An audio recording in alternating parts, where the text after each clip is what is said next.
Let's open our class by reciting basmalah together. Bismillahirrahmanirrahim. Ya, video sebelumnya kita sudah membahas tentang possessive. Ya, video yang pertama kita membahas tentang possessive atau kepemilikan. Teman-teman yang belum sempat lihat videonya bisa nanti ditonton dulu ya videonya, karena kita ingin semua videonya nanti berurutan ya, biar nanti enak pemahamannya. Untuk kali ini kita akan membahas tentang sentence. Ada yang bacanya sentence ya. Sentence itu maksudnya adalah kalimat. Bagaimana pola kalimat dalam bahasa Inggris. Misalkan seperti ini. Aku bahagia. Yang betul I am happy apa I happy? Yang benar ternyata I am happy. Tapi kalau kita bilang aku tidur, yang betul itu I am sleep apa I sleep? Oke, ternyata I sleep. Ada yang menggunakan am, ada yang tidak. Itu akan kita bahas tuntas di kalimat ya, atau sentence. Kalimat dalam bahasa Inggris dibagi menjadi dua. Ada yang namanya kalimat verbal. Ada kalimat verbal, ada nanti namanya kalimat nominal.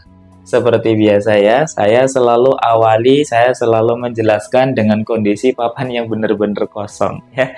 Dengan harapan setiap langkah video saya, teman-teman benar-benar mengikuti dan paham semuanya. Verbal sama nominal. Verbal itu polanya subjek plus predikat. Ini pola dalam bahasa Indonesia ya.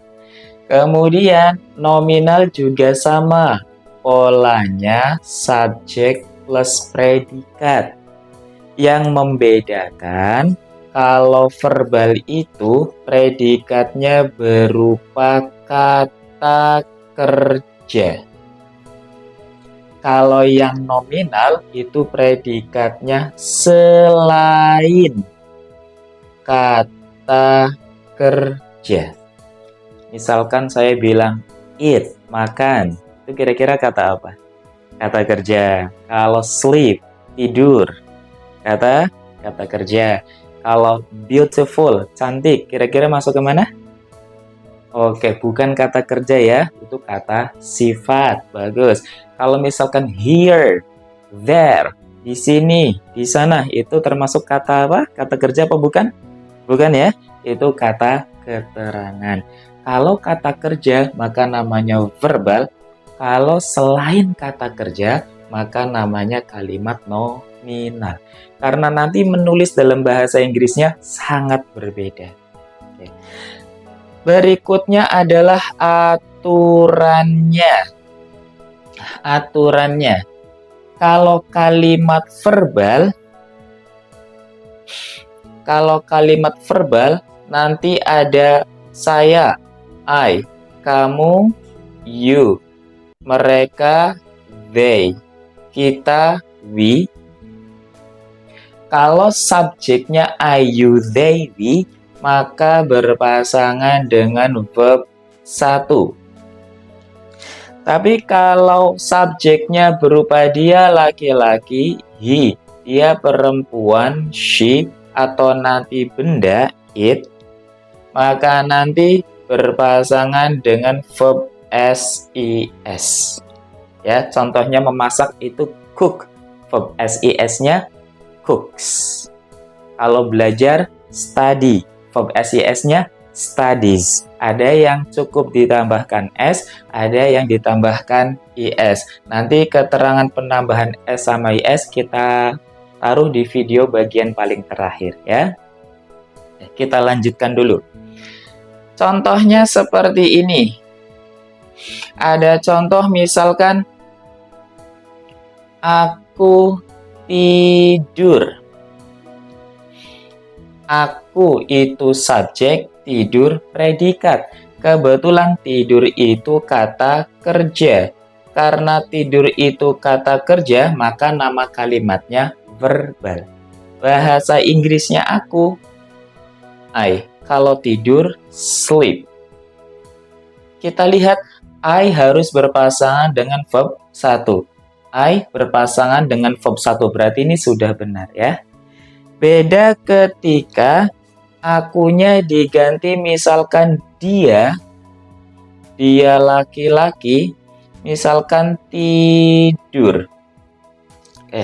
Maka cara menerjemahkannya, dia bahasa Inggrisnya he, kalau tidur itu sleep. Kalau ditulis seperti ini saja salah. Karena he, maka berpasangan dengan verb S, maka sleep-nya ditambahkan S, jadinya he sleeps. Coba ya, saya berbicara bahasa Inggris, berarti I speak English. Tapi kalau dia laki-laki berbicara bahasa Inggris, he speaks English, ada S-nya ya. Kalau kita berbicara bahasa Inggris, we speak English. Tapi kalau dia perempuan berbicara bahasa Inggris, she speaks English. Belajar bahasa Inggrisnya study. Aku belajar, I study. Dia laki-laki belajar, he studies. Dia perempuan belajar, she studies. Kalau mereka belajar, they study. Jadi seperti itu. Sekarang kita menggunakan nama orang ya. Anggap saja namanya Tono. Nah, Tono. Tono datang. Tono datang. Ya, bahasa Inggrisnya bagaimana? Tono bahasa Inggrisnya? Ya, tetap Tono ya. Nggak ada bahasa Inggrisnya, dicari di kamus manapun nggak bakal ketemu ya. Tono. Nggak ada ya. Tono. Datang bahasa Inggrisnya come. Sekarang kita lihat. Tono, kalau masuk ke sini kira-kira yang mana? I, you, they, we, he, she, it. Oke, Tono itu dia laki-laki, he. Maka pasangannya adalah verb S. Maka tidak boleh Tono come, harus bagaimana? Tono comes. Tono comes, ada S-nya. Sekarang kalau seperti ini. Kamu datang. Ini ya, kamu datang. Bandingkan dengan misalkan ayahmu datang. Ada kamu, ada ayahmu. Ya, coba. Kalau kamu datang, berarti kamu bahasa Inggrisnya you. Datang itu come. Perlu ditambah S apa enggak? Kita lihat saja. You pasangannya verb 1. You ini sudah verb 1, berarti tidak perlu ditambahkan S. Tapi kalau ayahmu datang. Ayah bahasa Inggrisnya father. Mu kemarin apa? Video sebelumnya. Mu itu masuk ke pemilikannya, posesif, berarti menggunakannya your. Oke, bagus. Berarti kalau ayahmu, your father. Datang itu come. Pertanyaannya, perlu ditambahkan S apa enggak? Perlu? Apa enggak? Kalau you kan enggak ditambahkan S, tapi kalau your father, tambahkan S apa enggak? Oke, bagus. Your father, ayahmu, kalau ayah itu kira-kira masuk yang mana? Oke, dia laki-laki, berarti sama dengan he. Lihatnya ayahnya ya, jangan your-nya. Ayah itu he, maka pasangannya verb S. Karena pasangannya verb S, maka di sini ditambahkan S. Nah, seperti ini kalimat verbal. Berikutnya kita lanjutkan ke kalimat nominal. Polanya sama ya dengan verbal, bedanya kalau di sini predikatnya selain kata kerja. Nah, terus kalau selain kata kerja apa saja? Selain kata kerja di sini maksudnya adalah ada kata sifat. Nah, kemudian ada kata benda, ada kata keterangan.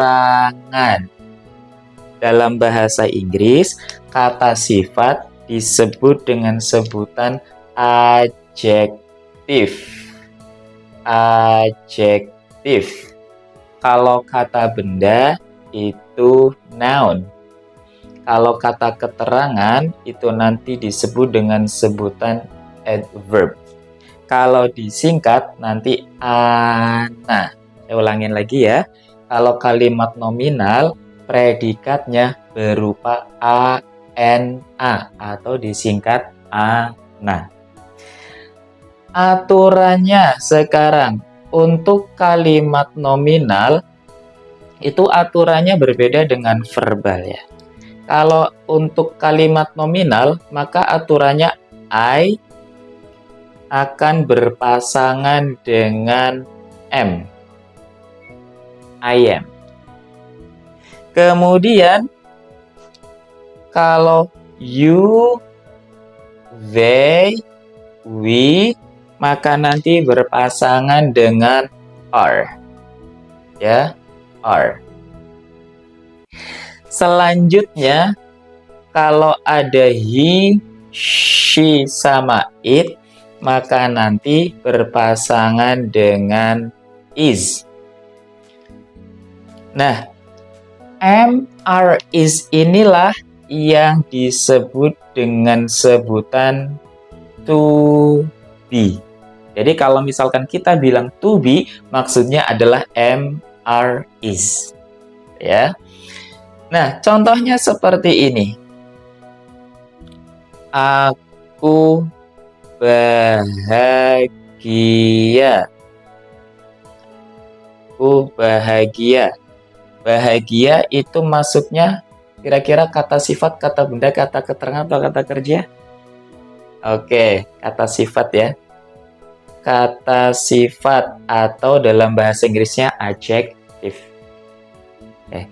Karena predikatnya berupa kata sifat, maka namanya kalimat nominal. Kalau kalimat nominal, cara menulis bahasa Inggris seperti ini. Aku, I. Bahagia, happy. Tidak boleh ditulis I happy seperti ini. Akan tetapi harus ada to be. Kalau I itu berpasangan dengan am, maka di sini harus ada am-nya. I am happy. I am happy. Aku lapar. I am hungry. Aku lelah. I am tired. I am tired. Aku cerdas.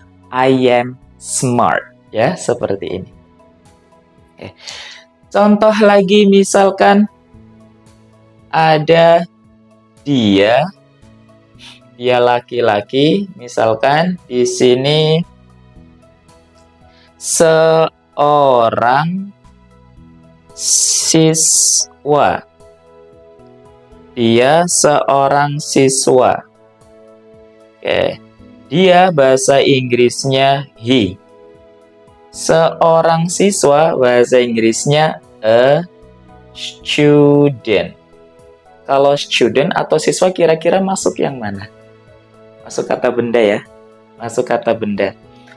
Maka kalau he berpasangan dengan is, maka di sini is. He is a student. He is a student. Selanjutnya, contoh berikutnya, kita di sini. Kita di sini. Kita bahasa Inggrisnya we. Di sini here. Here kira-kira masuk kemana? Kata keterangan ya. Kalau we maka berpasangan dengan are. Maka di sini ada are. We are here. Kita ke contoh berikutnya. Ini kan kita di sini, we are here. Bagaimana kalau kita bilang ibu kita di sini? Ibu kita, bahasa Inggrisnya ibu kita, we mother, mother we. Oke, bukan ya. Ibu kita kalau kepemilikan itu pakainya our. Our mother. Our mother di sini here. Kira-kira menggunakannya are apa is? Kalau we pasangannya are, tapi kalau our kira-kira bagaimana? Our mother are here, apa our mother is here?